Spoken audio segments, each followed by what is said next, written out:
ভাবি অনেক এক্সাইটেড করে, শোনো, মাটির ব্যাংকটা ভাঙছি, আর বাইন্দরের দুয়ারটার ভিতরে একটা বাঁশের খুঁড়ি আছে, এটার ভিতরে আর একটা ব্যাংক বানাইছি, দোনোটা খুললা বাইঙ্গা যা হয় তোমার দিয়া দেবো।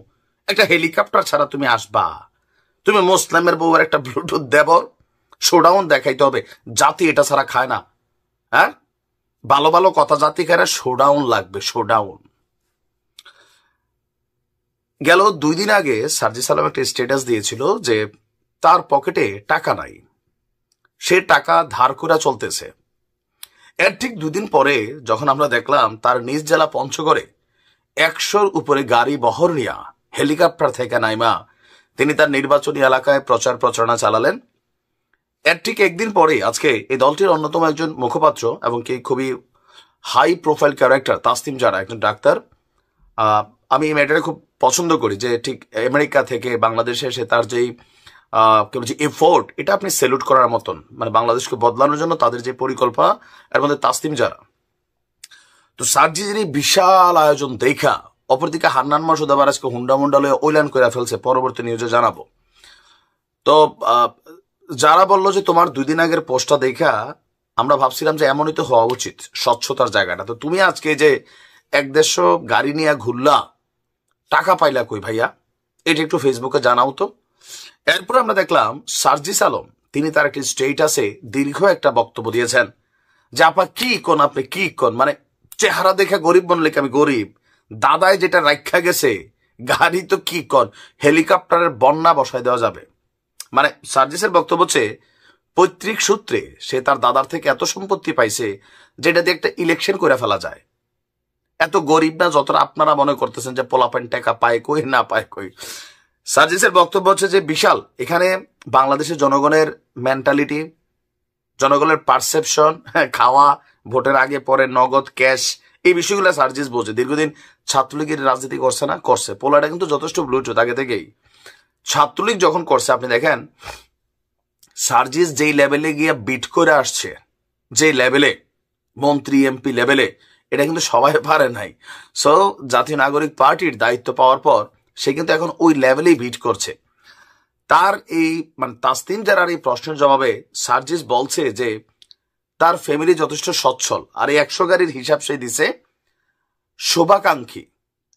আমার থাকলে জানায় না আর কি, 2-1টা হেলিকপ্টার দেশে খুব শখ। ফেসবুকে দেখি যে ঢাকা থেকে হেলিকপ্টারে চড়া যায় অনেক প্রবাসী। তা আমার কেউ ডোনেশন করতে চাইলে লিখতে পারেন কমেন্টে।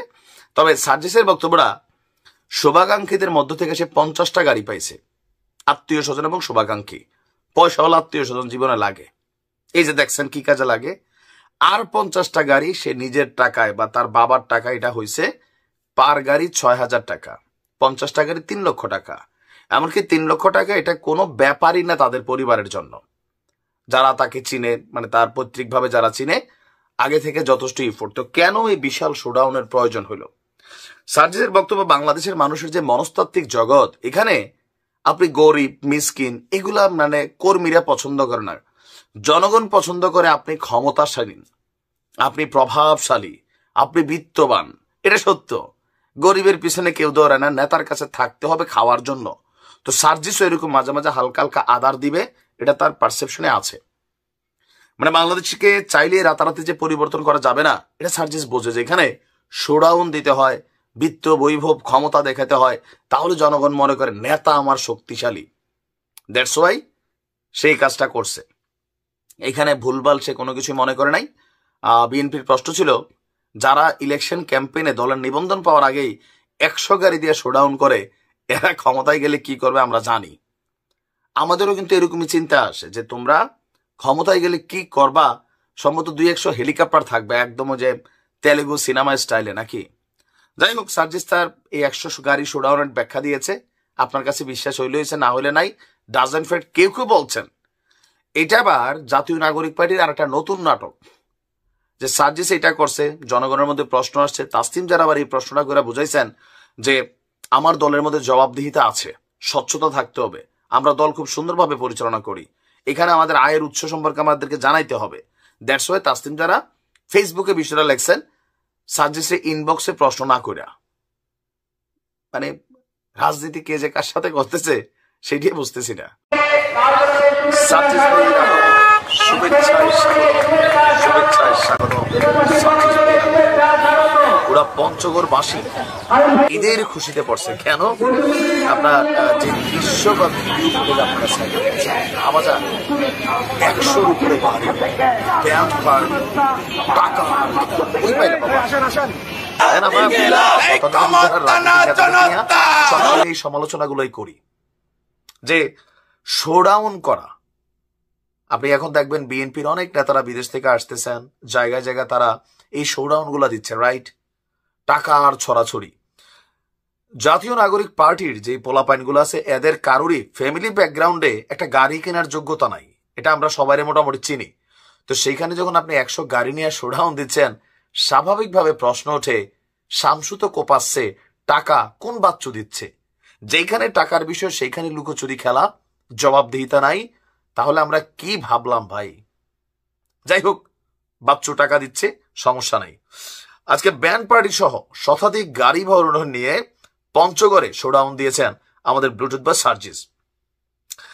আর পদ পাওয়ার পর আজকে প্রথমবারের মতন নিজ জেলা পঞ্চগড়ে এসে বিভিন্ন এলাকায় তিনি পথসভা করেছেন।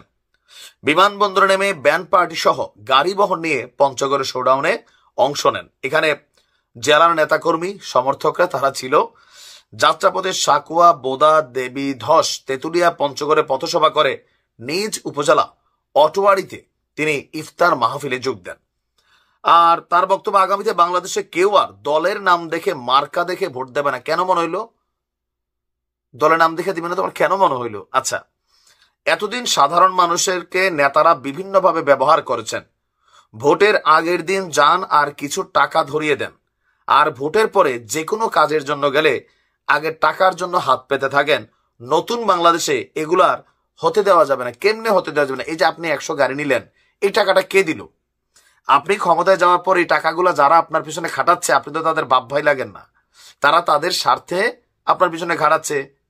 তো আপনার লাগে যখন 10টা কাজ আসবে, যে আপনি আজকে আসছেন, নিশ্চয়ই এলাকার কেউ স্পন্সর করছে গাড়িগুলো, তাই না? তো এত টাকা স্পন্সর কে করলো? ওই ব্যক্তি করছে, যেই ব্যক্তি আপনার এমপি বানাইলে সে এলাকার বিভিন্ন সিন্ডিকেট নিয়ন্ত্রণ করবে, দখলদারিত্ব করবে, টেন্ডারবাজি করবে, অথবা উপর লেভেলে খাবে, তারাই তো আপনাকে দিচ্ছে। তাহলে আপনি কেন ভাইবা নিলেন যে আপনি পাশ করলে এ এলাকার দুর্নীতি থাকবে না, হাত পাতবে না? পরে তার বক্তব্য হচ্ছে নতুন একটা বাংলাদেশ। মানে নতুন বাংলাদেশ কোনটা? ইয়েস, আপনারা 8-10 জন মানুষ কোটি কোটি টাকার মালিক হয়ে গেছেন, রাজনৈতিক নেতারা চিপাই পড়ে গেছে। আর যারা জুলাই আগস্টে আহত, রাস্তায় ভিক্ষাও করে, আবার এরা যখন কোনো দাবি দেওয়া করে আপনারা বলেন এদের ধান্দা আছে, এরা উপদেষ্টা হইতে চায়, এরা আহত লীগ, তাই না? নানান ট্যাগে ওদেরকে দিচ্ছেন। আর কেউ বেশি কথা বললে আপনি নিজেই যে স্বৈরাচারের দোষর ছিলেন এত বছর, এখন পাবলিকরে আপনারা লাগান স্বৈরাচারের দোষর ট্যাগ।